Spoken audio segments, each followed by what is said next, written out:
दोस्तों, जब भी सीक्रेट स्पाई एजेंट्स की बात आती है तो आपको सीआईए और रॉ जैसे नाम सुनने को मिलते हैं, लेकिन इस लिस्ट में एक नाम केजीबी का भी है। 1945 के बाद शुरू हुई कोल्ड वॉर, जो कि 1991 तक चली। इस बीच ये एजेंसी बहुत एक्टिव थी और इसने अपने एजेंट्स के दम पर सीआईए को काफी नुकसान भी पहुंचाया। सीआईए के साथ साथ केजीबी ने सोवियत यूनियन को दुनिया भर में अपनी बात पहुंचाने में मदद की और बहुत से लोगों की हत्याएं करवाई और सोवियत यूनियन के न्यूक्लियर और स्पेस प्रोग्राम को भी जमकर मदद की। तो कैसे किया केजीबी ने ये सब और क्यों केजीबी से इतना डरते हैं लोग, आइए जानते हैं इस वीडियो में। तो अंत तक बने रहिएगा हमारे साथ। लेकिन वीडियो शुरू होने से पहले अगर आप चैनल पर नए हैं या आपने अभी तक चैनल को सब्सक्राइब नहीं किया है तो चैनल को सब्सक्राइब करना और बेल आइकन दबाना ना भूलें। केजीबी की ताकत और इंटेलिजेंस के बारे में ये किस्से भी बहुत मशहूर थे कि सोवियत यूनियन के हेड उतना केजीबी के स्पाइस के बारे में नहीं जानते जितना वो बाकी देशों के स्पाइस के बारे में जानते हैं। केजीबी अपनी इंफॉर्मेशन गैदरिंग टेक्निक में शानदार थी और इसका पहला उदाहरण हमें मिलता है न्यूक्लियर बॉम्ब बनाने की शुरुआत से। ये दूसरे विश्व युद्ध का जमाना था। सभी जानते थे कि सभी देश मिलकर अब एक न्यूक्लियर बॉम्ब बनाना चाह रहे हैं। उस वक्त दुनिया के सबसे टैलेंटेड साइंटिस्ट का ठिकाना अमेरिका नहीं बल्कि यूरोप था, जहां मैक्स प्लैंक और आइंस्टाइन जैसे साइंटिस्ट रहा करते थे। लेकिन जैसे जैसे जर्मनी ने यूरोप के देशों को अपने अधीन लेना शुरू किया, ये लोग भी दूसरे देशों की तरफ जाने लगे। इनमें से ज्यादातर लोग ब्रिटेन या फिर अमेरिका भागे। इन साइंटिस्ट में से एक नाम था क्लॉस फुश का, जो जर्मनी से भागकर पहले ब्रिटेन गए थे और उसके बाद ब्रिटेन ने उन्हें अमेरिका को दे दिया। क्लॉस को न्यूक्लियर बॉम्ब डेवलप करने के काम पर लगा दिया गया। ये एक सीक्रेट मिशन था जिसे आज हम मैनहट्टन प्रोजेक्ट के नाम से जानते हैं। क्लॉस ने इस प्रोजेक्ट में महत्वपूर्ण योगदान दिया और अमेरिका दुनिया में पहला ऐसा देश बना जिसके पास अब न्यूक्लियर बॉम्ब था। लेकिन बाद में मालूम चला कि अमेरिका आने से पहले ही क्लॉस को केजीबी के एजेंट्स ने रिक्रूट कर लिया था और वो ना सिर्फ अमेरिकन्स की हेल्प कर रहे थे बल्कि सारी अपडेट सोवियत यूनियन को भी भेज रहे थे। ये वो वक्त था जब स्टालिन को अमेरिका के न्यूक्लियर प्रोग्राम के बारे में वहां की एफबीआई से भी ज्यादा पता था। क्लॉस की भेजी गई इंफॉर्मेशन के कारण अगले 4 साल में सोवियत यूनियन ने भी अमेरिका की तरह न्यूक्लियर बॉम्ब डेवलप कर लिया था। केजीबी की इसी डिसेप्शन और मैनिपुलेशन के कारण सीआईए इतना डर चुकी थी कि अगले 10 साल तक उन्होंने सोवियत यूनियन से भागे हुए किसी भी जासूस पर भरोसा नहीं किया, क्योंकि उन्हें लगता था कि ये केजीबी की चाल है एक स्पाई को उनकी सीआईए में भर्ती करने की। अमेरिकन के इतना सतर्क रहने के बावजूद भी सीआईए कभी भी केजीबी का कोई बड़ा नुकसान नहीं कर पाई, जबकि केजीबी उनकी नाक के नीचे से सीक्रेट्स उड़ा कर ले जाती थी। अब इस प्रकरण को ही सुनिए। अमेरिकन नेवी ने आरपानेट को इन्वेंट किया। आप आरपानेट को इंटरनेट का पूर्वज भी मान सकते हैं, जिसका इस्तेमाल करते हुए अमेरिकी इंटेलिजेंस देश भर में डॉक्यूमेंट्स और बाकी इंफॉर्मेशन को जल्दी और सिक्योर तरीके से भेजती थी। जब अमेरिका ने अपोलो स्पेस मिशन को दुनिया के सामने अनाउंस किया तो सोवियत डर गए। उन्हें लगने लगा कि अमेरिका स्पेस में जाने के बहाने से वहां पर कोई बॉम्बर प्लेस करना चाहते हैं जो आने वाले वक्त में उन्हें काफी ताकत देगा।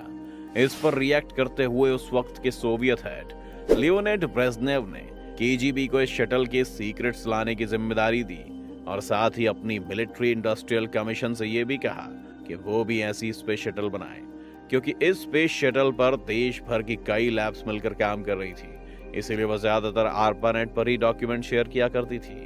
केजीबी के जो स्पाइज अमेरिका में थे उन्होंने आरपानेट को कॉम्प्रोमाइज करते हुए वहां से कई डॉक्यूमेंट्स निकाले।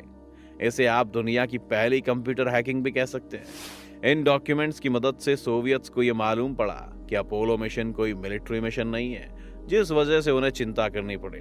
लेकिन अब उनके पास इस शटल के बारे में और जानकारियां भी थी, जिसकी मदद से सोवियत ने इस इंफॉर्मेशन का पूरा फायदा उठाया और अपोलो के जवाब में बुरेन नाम का स्पेस शटल दुनिया के आगे रखा। इस स्पेस शटल के बारे में खास बात यह थी कि ये चाहे चुराई गई इंफॉर्मेशन से बनाया हो, पर अपोलो की कॉपी नहीं था बल्कि उससे भी बेहतरीन था। इसकी एक वजह यह भी थी कि अमेरिका के स्पेस मिशंस और नासा पर सरकार और बाकी राजनेताओं का काफी दबाव रहता था, जिस वजह से उन्हें कई बार कॉम्प्रोमाइज करना पड़ता था।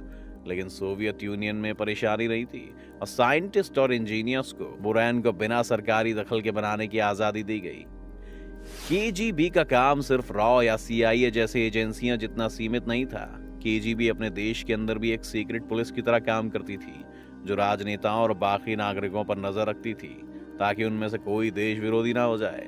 केजीबी ने अपने इतिहास में कई बार राजनीतिक प्रतिद्वंदियों की हत्या की है और स्टालिन के बाद सोवियत यूनियन के हेड बने निकिता ख्रुश्चेव के अचानक एक दिन आए रेजिग्नेशन में भी केजीबी का हाथ बताया जाता है। निकिता ख्रुश्चेव ने बाद में इन अनुभवों को अपने मेमोयर्स में लिखा था, लेकिन उनकी मौत के बाद केजीबी ने ये मेमोयर्स उनके बेटे से ले लिए थे।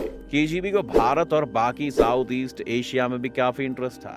इंदिरा गांधी के जमाने में भारत में कई सोवियत जासूस घूम रहे थे। ये लोग धीरे धीरे सरकार की पॉलिसीज को भी अफेक्ट कर रहे थे और आज हम विश्लेषण करेंगे तो पाएंगे कि सचमुच उस वक्त भारतीय सरकार सोवियत यूनियन के काफी करीब आ गई थी। सोवियत्स की सीक्रेट स्ट्रेटजी का एक हिस्सा ये भी था कि वो भारत के मार्क्सिस्ट और कम्युनिस्ट राइटर्स को सोवियत यूनियन आने का आमंत्रण भेजते थे और फिर उनका काफी आदर सत्कार किया जाता था ताकि जब वे अपने देश लौटें तो कम्युनिज्म के प्रति और ज्यादा समर्पित हो जाएं और रूस के बारे में भारत की जनता को एक प्रोपेगेंडा बेच सकें। बांग्लादेश के बनने के तुरंत बाद ही केजीबी ने वहां पर अपने पैर जमाने शुरू कर दिए और वहां के पहले प्रधानमंत्री शेख मुजीबुर रहमान के वो करीब आ गए। मुजीबुर रहमान पर सोवियत का असर दिखता भी है। उन्होंने बांग्लादेश में चीन की तरह एक पार्टी सिस्टम लागू कर दिया था, लेकिन उसके बाद कुछ ही महीनों में एक सैन्य तख्तापलट में उनकी और उनके ज्यादातर परिवार की हत्या कर दी गई। इसमें उनकी 2 बेटियां जो विदेश में थीं वो बच गईं। इस तख्तापलट के बाद भी बांग्लादेश पर केजीबी ने अपनी पकड़ नहीं छोड़ी और अपने एजेंट्स की संख्या वहां पर दोगुनी कर दी। वो वहां पर नए प्रेसिडेंट जिया और रहमान के खिलाफ नेगेटिव प्रोपेगेंडा फैलाने लगे, क्योंकि जिया और रहमान को सोवियत से ज्यादा अमेरिका के करीब समझा जाता था। अफगानिस्तान में सोवियत्स के कंट्रोल की कहानी भी जबरदस्त है। जब 1970 के दशक में वो पूरी तरह से वहां के पॉलिटिकल सिस्टम को कंट्रोल कर रहे थे और उन्होंने गद्दी पर अपने हाथ की कठपुतली कहे जाने वाले एक लीडर को बिठा रखा था। लेकिन जब अफगानिस्तान की हफीजुल्लाह अमीन की सरकार आई तो सोवियत्स को खतरा महसूस होने लगा। अमीन अंग्रेजी में लिखा करते थे, उनके अमेरिका से भी अच्छे संबंध थे और सोवियत्स के कंट्रोल में वो नहीं रहना चाहते थे। केजीबी ने जल्द ही उन्हें एक सीआईए एजेंट बताकर प्रोपेगेंडा फैलाना शुरू कर दिया और एक रात ऑपरेशन स्टॉर्म 333 को लॉन्च कर दिया गया।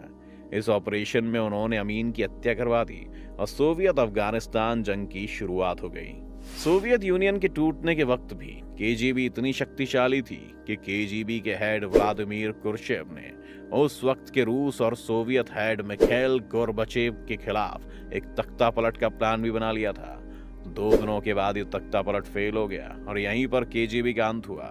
लेकिन फिर केजीबी की जगह एफएसबी रूस में आई और इस एफएसबी के एक हेड व्लादिमीर पुतिन भी थे। वो पुतिन जिन्होंने अपनी जिंदगी के कुछ बेहतरीन साल केजीबी में बिताए थे और वो पुतिन जो उस वक्त के केजीबी हेड की तरह गोर्बाचेव और फिर अगले रूसी प्रेसिडेंट यात्सेन को सत्ता के लायक नहीं मानते थे।